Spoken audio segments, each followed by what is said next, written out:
বাংলার পর্যটন মানচিত্রের একটা নতুন জায়গা হচ্ছে অযোধ্যা। অযোধ্যা পাহাড়। এখানে প্রকৃতির অদ্ভুত সৌন্দর্য, পাহাড়ি তৈরির রাস্তা এবং আদিবাসী সংস্কৃতির আভাস পাওয়া যায়। এখানে পাওয়া যায় পাহাড়ি রাস্তা, পাহাড়, জঙ্গল, বিশাল বিশাল জলরাশির ড্যাম, পাহাড়ি ঝর্ণা, আরও কত কি। এখানে ঘুরতে এসে প্রকৃতির সাথে একত্রিত হয়ে যে অনুভূতি আমরা পেয়েছি, সেই অনুভূতিগুলোই তুলে ধরবো আজ আপনাদের সামনে। তো চলুন বন্ধুরা, শুরু করা যাক অযোধ্যার প্রথম অধ্যায়।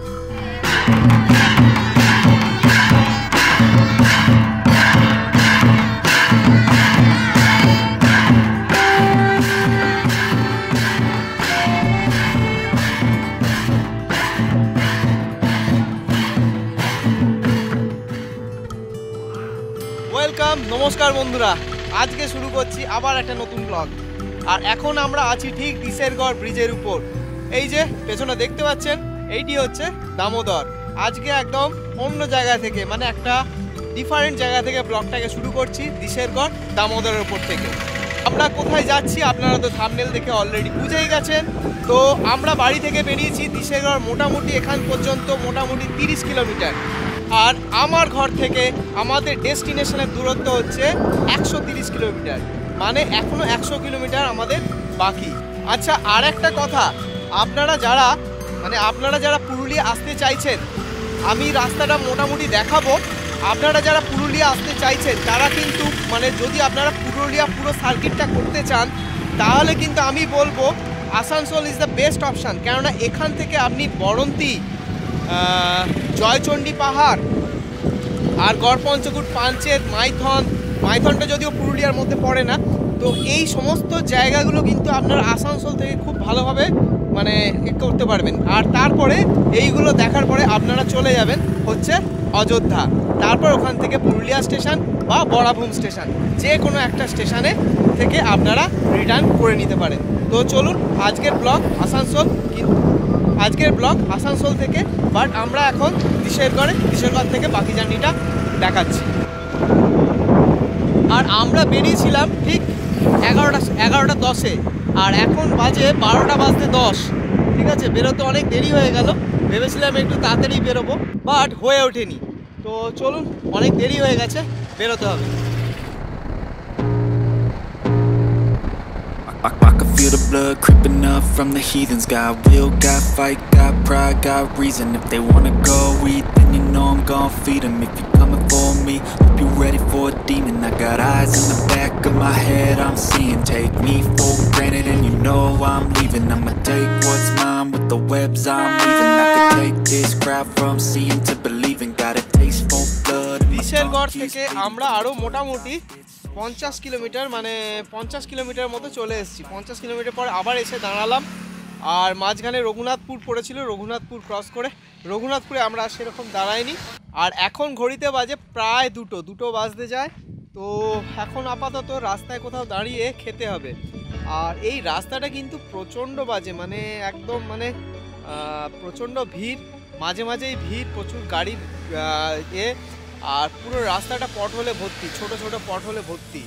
আর বেশ কিছু জায়গায় রাস্তার পুরো ভাঙা, আর যার জন্য প্রচুর না টাইম লাগছে। আর 3 জন মিলে বাইক চালানোটাও একটু টাফ হয়, তো সেই জন্য একটু টাইমটাও বেশি লাগছে। রঘুনাথপুরের দিক থেকে আপনি যদি অযোধ্যা যেতে চান, তাহলে পুরুলিয়া টাউনে ঢোকার দরকার পড়ে না। গোশালা মোড় থেকে ডান দিকে ঘুরলেই আপনারা ধরে নেবেন পুরুলিয়া রাঁচি রোড। কিন্তু গুগল মামার দৌলতে আমাদের আরও শর্ট হওয়ার জন্য ঢুকেছিল অন্য আরেকটা রাস্তায়। সেই রাস্তাটার সামনেটা এতটা খারাপ ছিল না, কিন্তু বাকি পুরো রাস্তার 12 কিলোমিটারই ছিল এই রকম পুরো গ্র্যাব রেলসে ভরা, আর গাড়ির ম্যাক্সিমাম স্পিড খুব জোর 30।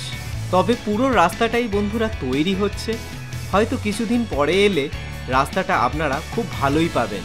আর রাস্তার সিনিক বিউটি তুলনামূলক ওই রাস্তার থেকে অনেক বেটার। রাস্তা যখন খারাপ হয়, পথও তখন অনেক দীর্ঘ হয়ে যায়। যাই হোক, এই দীর্ঘ 12 কিলোমিটার চালানোর পর আমরা অবশেষে উঠলাম পুরুলিয়া রাঁচি হাই রোডে। অনেকক্ষণ ওই রাস্তাটায় চালানোর পর অ্যাট লাস্ট এই রাস্তাটা পেলাম। এটা হচ্ছে রাঁচি পুরুলিয়া রোড। এই রাস্তা সোজা ওইদিকে চলে গেলে আপনারা পৌঁছে যাবেন রাঁচি, আর আমার পেছন দিকে হচ্ছে পুরুলিয়া। তো যাই হোক, অনেকক্ষণ ধরে বেশ খিদে পেয়েছিল, আর এখন সময় হচ্ছে প্রায় 2:30। তো এই যে রাস্তাটা দেখলেন ওটা প্রায় 12 কিলোমিটার ছিল, মানে যেটা আমাদের আসানসোল থেকে, মানে যেটা আসানসোল পুরুলিয়া রোড, ওই রাস্তাটা লিঙ্ক একটা রাস্তা, ওই রাস্তাটা প্রায় 12 কিলোমিটার ছিল, আমাদের পুরুলিয়াটাকে বাইপাস করে দিল। তো রাস্তাটা মেনলি তৈরি হচ্ছে, ওই জন্যই রাস্তাটা ওরকম, বাট ইন ফিউচার হয়তো রাস্তাটা তৈরি হয়ে গেলে কিন্তু বেশ ভালো হয়ে যাবে, আর আপনাকে পুরুলিয়া ঢুকতেও হবে না, একদম সোজা বেরিয়ে আসতে পারবেন এই রাস্তায়। আর এই রাস্তা দিয়ে আরেকটু এগিয়ে গেলেই আপনার বাঁ হাতে আবার যেতে হবে অযোধ্যার দিকে, মানে এই রাস্তায় হয়তো আমরা কত ওই 10-12 কিলোমিটার মতো যেতে হবে। আর বেশ খিদে পাচ্ছে, আপনাদের আগেই বললাম। তো সামনেই পেলাম এখানে এই পূর্ণিমা হোটেল। পূর্ণিমা হোটেলে আমরা এখন খাবো, মাছ ভাত অর্ডার দিয়ে দিয়েছি, আর চলুন তারপর খেয়ে দিয়ে আবার বেরোবো। তারপর আমাদের বাংলায় খাবার খরচা কিন্তু খুব কমই থাকে। আমাদের টোটাল খাওয়ার খরচা হলো 310 টাকা, 50 টাকা করে 3টে থালি, আর 4 পিস মাছের জন্য নিয়েছিল 160 টাকা, টোটাল 310 টাকা। এই পুরুলিয়া রাঁচি রোড ধরেই আমাদের এগিয়ে যাওয়া জয়পুরের দিকে আরও মোটামুটি 15 কিলোমিটার। এই রাস্তাতেই চোখে পড়ল এরম আড়াআড়িভাবে ট্রেন পাস করা, মানে রেলওয়ে ক্রসিং। আর জয়পুরের দিকে একটু এগোতেই, জয়পুরের একটু আগেই আমরা পেলাম একটা বিশাল জনসভা, বিজেপির জনসভা। সেই দিন সেখানে শুভেন্দু অধিকারী এসেছিলেন। তো যাই হোক, এই সমস্ত কিছুকে উপেক্ষা করে এগিয়ে গেলাম আমরা আমাদের ডেস্টিনেশন দেউলঘাটার দিকে। দেউলঘাটা এটা একটা প্রাচীন মন্দির। চলুন বন্ধুরা, দেখা যাক সেই প্রাচীন বৌদ্ধ মন্দিরটাকে। আমরা এসে গেছি একদম দেউলঘাটা। দেউলঘাটা এটা খুব প্রাচীন একটা মন্দির, মন্দির নেই, মন্দিরের ধ্বংসাবশেষ বললে হয়। তো এখানে দুটো মন্দির আমরা দেখতে পাচ্ছি। তো চলুন মন্দিরটা দেখাই। বেশ সুন্দর, মানে প্রচুর শিল্প স্থাপত্য এই মন্দিরের মধ্যে আছে। তো যাই হোক, আমাদের অনেকটাই টাইম লেগে গেল, রাস্তাটা ভুল করেছিলাম, একটা ট্রেন লাইনের উপর কোথায় তুলে দিয়েছিল গুগল মামা। তো সেই জন্য আবার ঘুরে ঘুরে উল্টো দিক দিয়ে এলাম আবার। তো যাই হোক, চলুন মন্দিরটা দেখা যাক। অযোধ্যা হিলটপ থেকে 30 কিলোমিটার, আর আমাদের মুরগুমা থেকে 16 কিলোমিটার দূরে কংসাবতী বা কাঁসাই নদীর তীরে অবস্থিত দেউলঘাটা এই প্রাচীন মন্দির বা মন্দিরের ধ্বংসাবশেষ। 1864 খ্রিস্টাব্দে ছোটনাগপুরের কমিশনার ডাল্টন এই মন্দিরগুলির ধ্বংসাবশেষ প্রথম উদ্ধার করেন। তখন এখানে 3টি মন্দির ছিল, আর ভারতীয় পুরাতাত্ত্বিক জেডি বেগলারের মতে এর এই ত্রিভুজাকৃতির দরজা বা প্রবেশদ্বার দেখে সূক্ষ্ম এরূপ ইটের কাজ, প্লাস্টারবিহীন কারুকার্য ও বৌদ্ধ গয়ার কিছু মন্দিরের সঙ্গে সাদৃশ্য দেখে এগুলিকে বৌদ্ধ মন্দির হিসাবে চিহ্নিত করেন। তবে জৈন মন্দিরের সঙ্গে এর কিছু বেশ সাদৃশ্য আছে। আবার এখানে একটি দেবী মূর্তিও লক্ষ্য করা গেছিল, যদিও আমরা কোনো মূর্তি এখানে দেখিনি।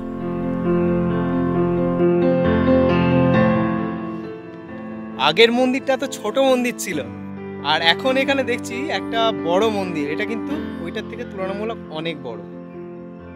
ভারতের সবথেকে পুরনো যে কটি পোড়ামাটির মন্দির এখন কালের গর্ভে পুরোপুরি বিলীন হয়ে যায়নি, দেউলঘাটা তাদের মধ্যে অন্যতম। পোড়ামাটির মন্দিরে গায়ে এখন শ্যাওলার বসবাস, আর তাতেই লুকিয়ে আছে 2000 বছরের অধিক পুরনো ইতিহাস। অনেকেই মনে করেন সম্ভবত এটা পাল বা সেন বংশের আমলে এই মন্দিরটি তৈরি। এই মন্দিরটির কারুকার্য বেশ দর্শনীয়। এখানে যে ইটের কাজগুলি করা হয়েছে নানাভাবে কেটে বা বাঁকিয়ে নানা শেপে রূপান্তরিত করা হয়েছে। সেই কারণেই হয়তো বর্তমানে এটা আর্কিওলজিক্যাল সোসাইটি অফ ইন্ডিয়ার দ্বারা সংরক্ষিত। কিন্তু আমরা সেই রকম কোনো সংরক্ষণ আমরা এখানে লক্ষ্য করতে পারলাম না। চারিদিকে জঙ্গল, আর মন্দিরগুলির যথেষ্ট সংরক্ষণের অভাব, এবং মন্দিরগুলির দেওয়াল শ্যাওলা পরিবেষ্টিত। এই মন্দিরটিতেও আমরা কোনো মূর্তি কিন্তু লক্ষ্য করিনি। তবে পাশেই একটা মন্দির ছিল যেখানে আমরা লক্ষ্য করেছিলাম একটা বিশাল সুপ্রাচীন শিবলিঙ্গ। এই মন্দিরগুলো কিন্তু এখনো পুজো হয় না, বাট আমার পেছনে যে মন্দিরগুলো দেখছেন এইগুলো কিন্তু এখনো পুজো হয়। একটা রাধা গোবিন্দের মন্দির, এই যে আমার একদম ঠিক পেছনে পিঙ্ক সবুজ কালারের যেটা আছে ওটা হচ্ছে রাধা গোবিন্দের মন্দির, আর এই যে পেছনে অরেঞ্জ কালারের যে মন্দিরটা দেখছেন এইটা হচ্ছে আপনার শিবের মন্দির। তো যাই হোক, আপনাদের দেউলঘাটা দেখালাম, আর এরপরে আমরা এগোবো মুরগুমা ড্যামের দিকে। বন্ধুরা, এই হচ্ছে মুরগুমা ড্যামের ফার্স্ট ভিউ।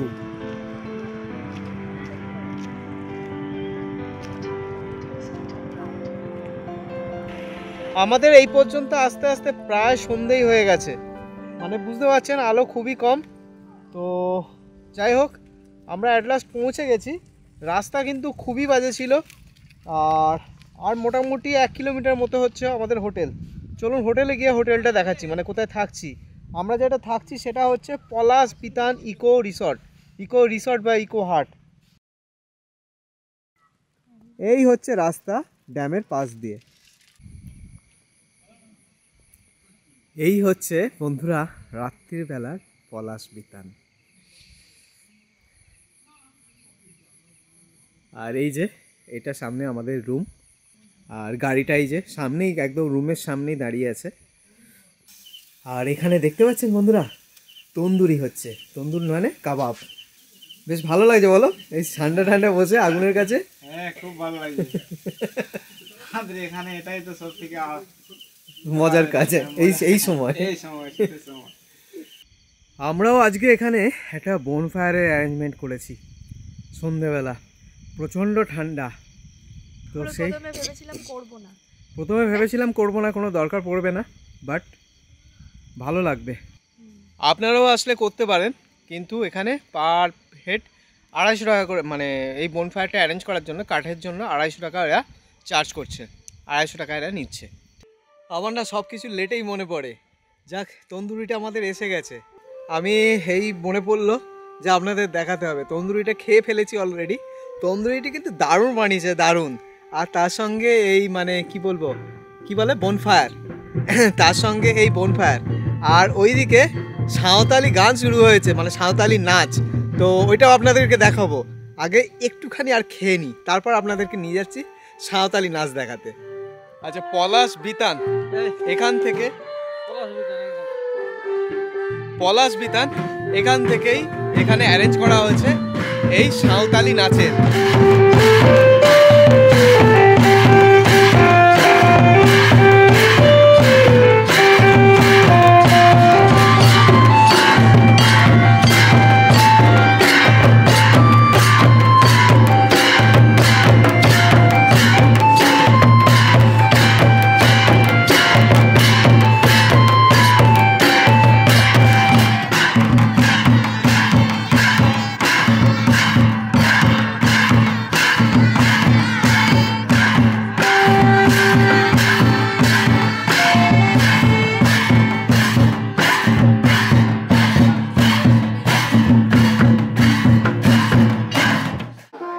এই দেখুন, এরা সব এখানে এসে বসে পড়েছে, আর এদের বাবা মারা ওই বাজনা বাজাচ্ছে।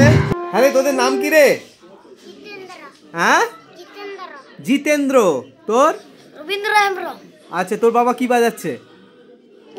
হ্যাঁ, আচ্ছা। আর তোর? হ্যাঁ, কি বাজাচ্ছে? সোম। আচ্ছা, কি সোমচাক নাকি কি বাজাচ্ছে জিতেন্দ্রের বাবা, ঠিক আছে। আর তোর? হ্যাঁ, সোনালি মান্ডি। আর তোর এখানে কে কি করছে? কি করছে রে? হ্যাঁ, বাজাচ্ছে? হ্যাঁ, না নাচছে? বাজাচ্ছে। আচ্ছা, যাক, ওই যারা এখানে মানে প্রোগ্রামে এসছে তারা এখানে এই নাচানাচি, মানে তাদের বাচ্চা কাচ্চাগুলো এখানে এরমভাবে আছে। তো যাই হোক, তো এইগুলো করলে কি ওনাদেরও একটু সাপোর্ট হয়। তো আমরা এটাকে এনজয় করি, ঠিক আছে। পুরোটা দিতে গেলে ভিডিও অনেক বড় হবে, ঠিক আছে। তো আমরা এটাকে এনজয় করি, আর আপনারা ব্লগটা কমপ্লিট করুন, পুরো দেখবেন।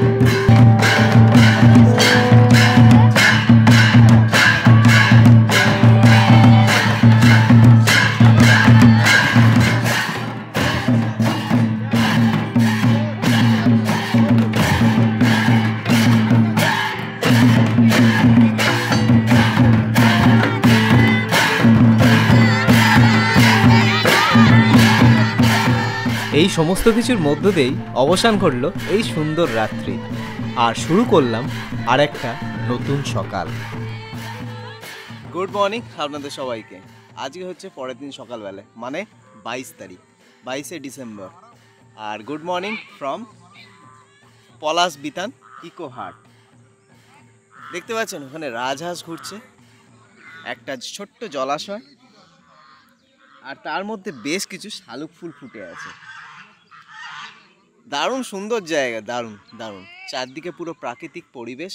তার মধ্যে আমরা কালকে এসে কালকে আসার পর বেশ রাত সন্ধে হয়ে গেছিল।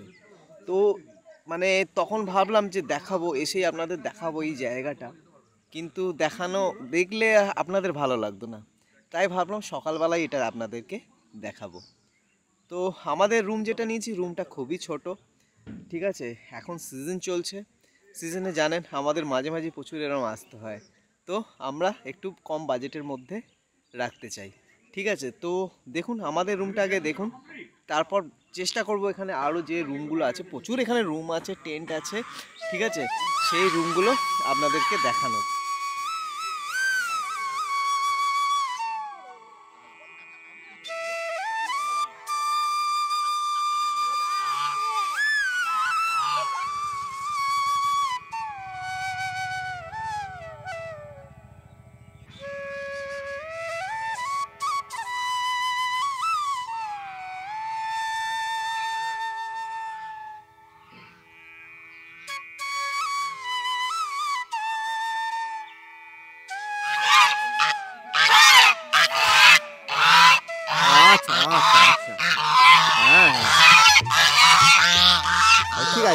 ঠিক আছে।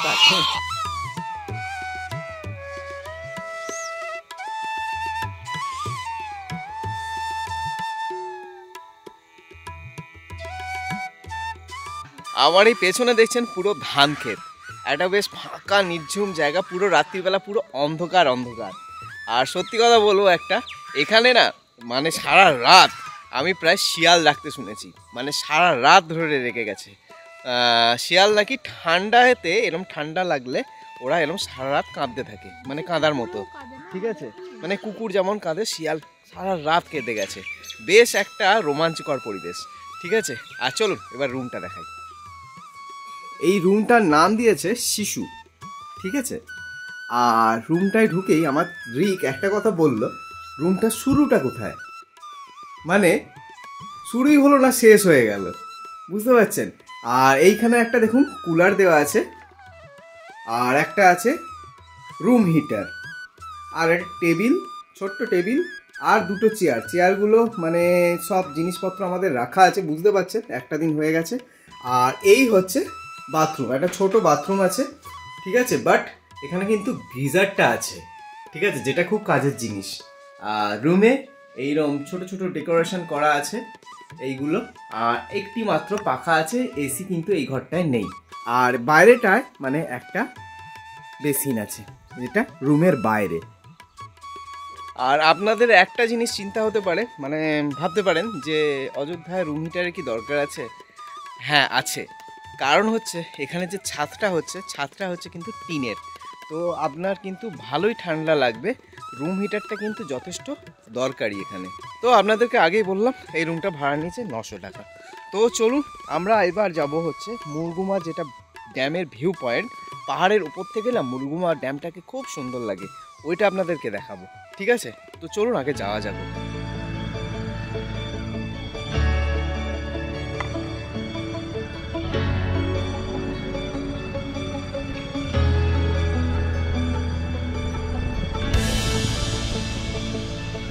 এই অযোধ্যা পাহাড়কে কেন্দ্র করে অনেক কিন্তু থাকার অপশান আপনারা পেয়ে যাবেন, যেমন এই মুরগুমা, খয়রাবেড়া, হিলটপ, বাঘমুন্ডি। আশা রইল পরবর্তীতে বাঘমুন্ডিতেও থাকার চেষ্টা করব। কিন্তু বন্ধুরা আপনাদের একটা কথা বলবো, আপনারা যদি হিলটপে থাকেন সেখান থেকে কিন্তু এই পাহাড়ের ফিলিংসটা, পাহাড়ের ভিউটা কিন্তু আপনারা পাবেন না। তাই বন্ধুরা আপনাদের আমি হাইলি রেকমেন্ড করব যে হিলটপে না থেকে অবশ্যই অযোধ্যা পাহাড়ের পাদদেশে কোনো এক জায়গা এরম মুরগুমা বা বাঘমুন্ডিতে থাকার জন্য।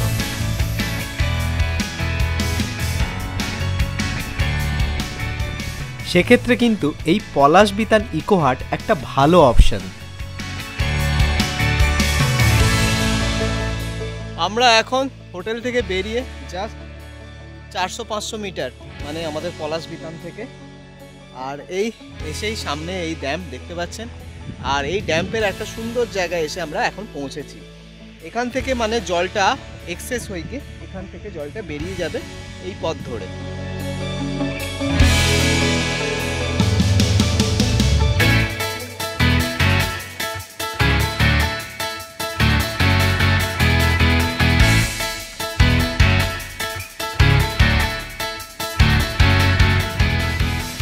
এই যে ল্যান্ডস্কেপটা দেখছেন, এইখান দিয়ে আপনার জলটা বেরিয়ে যায় গ্রামের ভেতরে চাষাবাসের জন্য। জায়গাটা কিন্তু খুব সুন্দর আর হোটেল থেকে একদম কাছে।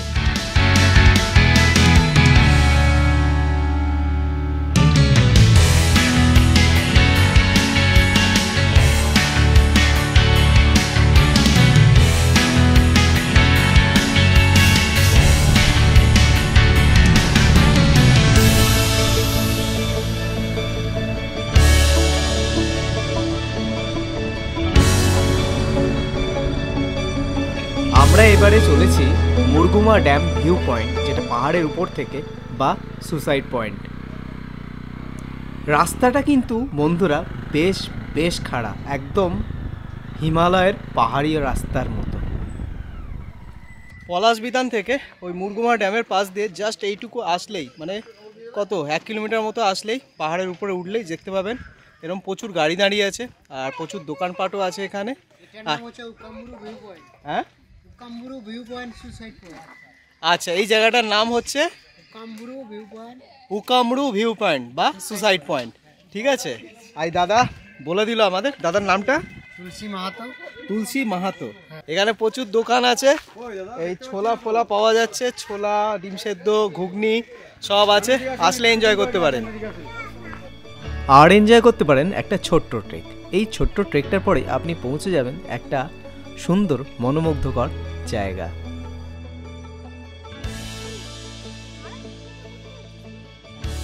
বেশ অনেকটা না পাহাড়ের উপর বেশ উঠতে হলো, উঠে একটা জায়গা, এটাই হচ্ছে সুসাইড পয়েন্ট। আর এখান থেকে মুরগুমার ভিউটা কিন্তু দারুণ লাগবে।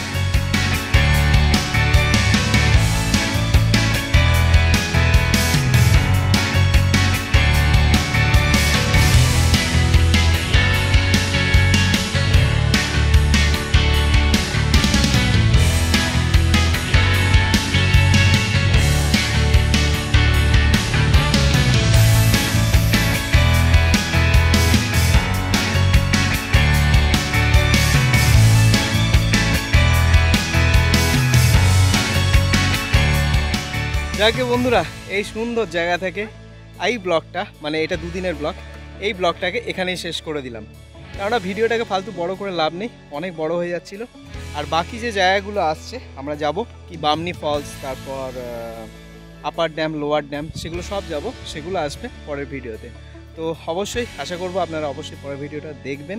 এই ভিডিওটা বড় হয়ে যাচ্ছিল তাই একসঙ্গে দিতে পারলাম না। ওকে, তো বন্ধুরা ভিডিওটা ভালো লাগলে অতি অবশ্যই লাইক করবেন আর চ্যানেলটাকে সাবস্ক্রাইব করতে একেবারে ভুলবেন না। তো বন্ধুরা আজ এই পর্যন্তই, আবার দেখা হবে পরবর্তী ভিডিওতে। Till then, good bye.